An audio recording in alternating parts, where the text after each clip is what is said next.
क्या अलायंस में हम सपने देखने छोड़ देंगे? सपने देखेंगे तभी सपने पूरे होंगे ना। हम तो दिन में देख रहे हैं, कोई हमें किसी का डर नहीं है बिल्कुल भी कि हम सीएम का सपना ना देखें। बिल्कुल देखेंगे और दुष्यंत को वहां पहुंचाने का काम करेंगे। क्योंकि गठबंधन से ऐसा हो सकता है, संभव है।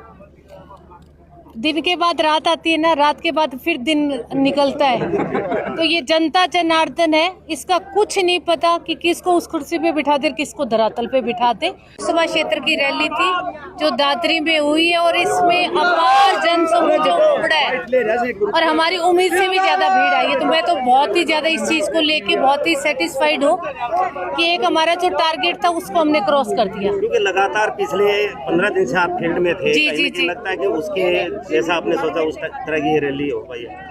बिल्कुल, मैंने 17 गांव जो है वो बारडा की निकाले हैं, फिर मैं दादरी गई हूँ।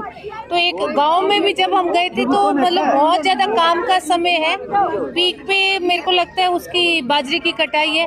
फिर भी हर गांव में पुरुषों के बराबर जो मुझे महिलाएं मिलती थी ना, उस चीज को लेके मैं बहुत खुश थी। मुझे एक उम्मीद थी कि पंडाल को भरने का काम जो है वो आदमियों के बराबर महिलाएं करेंगी। तो मुझे लगता है आज के पंडाल में तो जो ये हरी चुनरियां थी ना, पीली और हरी, यही नजर आ रही थी मुझे तो चारों तरफ। स्टेज पर संबोधन के दौरान आपको एक 30 दिखाई दे कि 11% वोट पीछे बार मिली, 50% तक पहुंचने को लक्ष्य है दुष्यंत को सीएम बनाने का। देखो 30 का तो मैं नहीं कहूंगी क्योंकि हमारे पास सिर्फ 9 महीने थे, उसमें कड़ी मेहनत करके हमने 10 सीटें ली। मैं बिल्कुल 30 वाली ये बात नहीं है कि हमने तो 10 सोचा ही नहीं था, हम तो 2 लेके चल रहे थे कि लोगों ने हमें 10 सीटें दी। हाँ, ये था कि हमारी जो 15 सीट थी उनमें कहीं हम 200 वोटों से, कहीं 150 से, कहीं 100 वोटों से पीछे।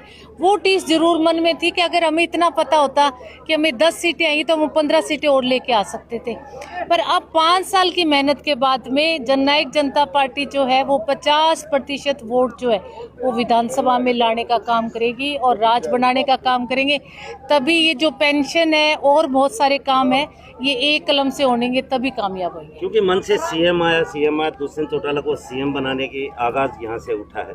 तो आगामी जैसे गठबंधन है उससे लगता है कि दुष्यंत चौटाला आगामी विधानसभा चुनाव सीएम। देखो कोई भी पार्टी हो, हर पार्टी का एक ही मकसद होता है कि उसका नेता जो है वो मुख्यमंत्री की कुर्सी पे बैठे, चाहे अलायंस हो चाहे ना हो।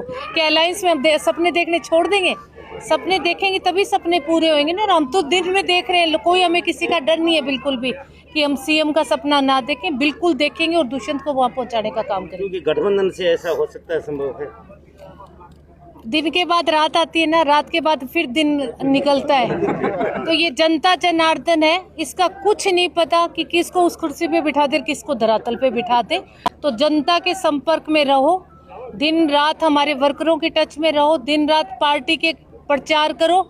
चाहे प्रचार किसी भी फॉर्म में हो, चाहे वो झंडा लगा के करो, चाहे वो घर घर डोर टू डोर करो, चाहे मैं तो महिलाओं को कहती हूँ भी कीर्तन भी एक प्रचार है। आप जब भी कीर्तन में जाती हो तो प्रचार करो पार्टी का, और इस चाबी को जन जन तक पहुँचाना हम महिलाओं का कर्तव्य है। मैंने तो महिलाओं की कमान संभाल रखी है और जब हम 10 सीटें लेके आ सकते हैं तो हम 50 सीटें भी लेके आ सकते हैं। मतलब यानी टारगेट दुष्यंत को सीएम बनाने बिल्कुल है 100%। इसमें तो दुष्यंत उस कुर्सी पे बैठेगा और 24 में ये हम आगाज लेके चल पड़े।